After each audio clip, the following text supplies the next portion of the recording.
Bismillahirrahmanirrahim. Assalamualaikum warahmatullahi wabarakatuh. Perkenalkan, nama saya Rahmaini Muda dari kelas B. Di sini saya akan membahas materi mengenai geomorfologi Indonesia, di mana pengertian regionalisasi. Regionalisasi adalah proses penentuan suatu wilayah berdasarkan kriteria kualitas dan kuantitas melalui penggabungan atau pengolahan beberapa wilayah. Selanjutnya yang kedua itu rangkaian bentuk-bentuk pegunungan di Indonesia, di mana rangkaian pegunungan di Indonesia ada beberapa. Yang pertama itu bentuk kerucut atau strato, di mana pegunungan api strato berbentuk runcing dari banyak terdapat di kabupaten di Indonesia. Gunung ini terjadi akibat adanya tumpukan berlapis. Yang kedua itu pegunungan kaldera, di mana pegunungan kaldera adalah suatu kawasan yang berbentuk bulat yang membentang rendah di tanah.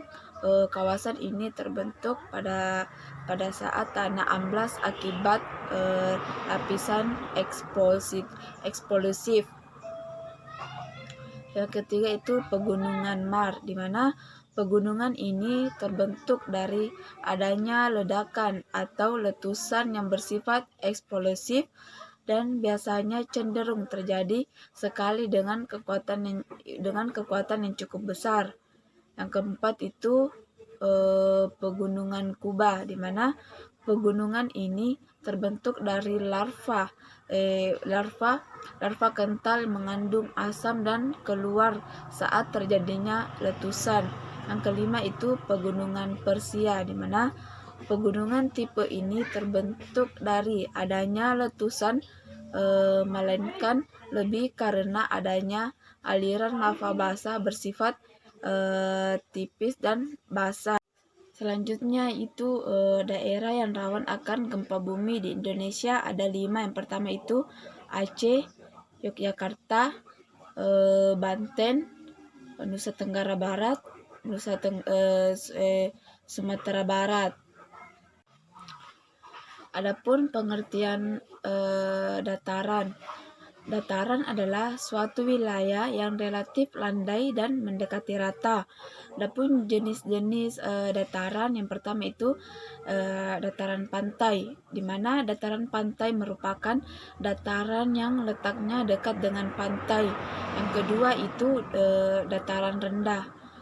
Dataran rendah adalah dataran yang mencapai ketinggian sekitar 200 hingga 300 meter di atas permukaan air laut. Yang ketiga itu dataran tinggi. Dataran tinggi adalah wilayah yang terdapat di daerah yang memiliki ketinggian dari 1000 meter di atas permukaan air laut. Sedangkan daratan merupakan suatu permukaan bumi yang tidak ditutupi oleh air laut.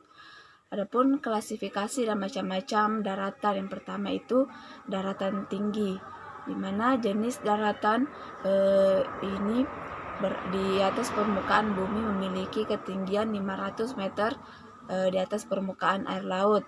Selanjutnya itu daratan rendah, di mana daratan rendah adalah dataran ini berbentuk hamparan luas tanah dengan tinggi kurang dari 200 meter di atas permukaan air laut. Yang ketiga itu gunung dan pegunungan. Gunung yakni jenis daratan yang terbentuk menonjol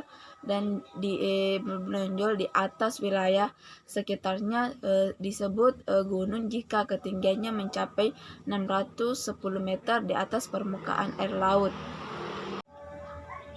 Yang keempat itu bukit dan perbukitan. Bukit adalah jenis daratan yang mempunyai permukaan tanah di sekitarnya. Yang kelima itu lembah. Lembah adalah jenis daratan yang lebih rendah dibandingkan dengan permukaan yang ada di sekitarnya. Yang keenam itu jurang. Jurang adalah formasi batuan yang menjulang terbentuk vertikal, tebingnya terbentuk oleh erupsi. Yang ketujuh itu ngarai, di mana ngarai adalah jenis dataran yang berbentuk bentang alam serupa dengan lempeng tetapi mempunyai sisi yang hampir tegak lurus.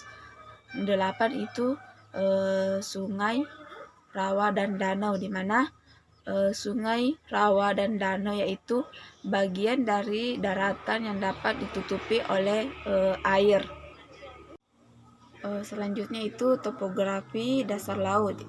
Topografi dasar laut adalah dasar laut yang memiliki bentuk kompleks seperti daratan. Bentuk-bentuk muka bumi dasar laut ada beberapa. Yang pertama itu landai atau kontinen.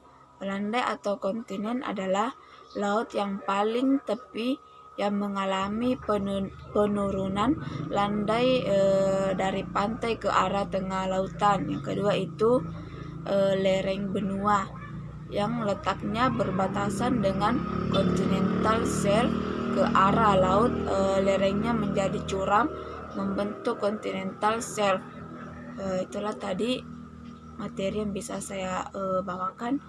Wabillahi taufiq wal hidayah. Wassalamualaikum warahmatullahi wabarakatuh.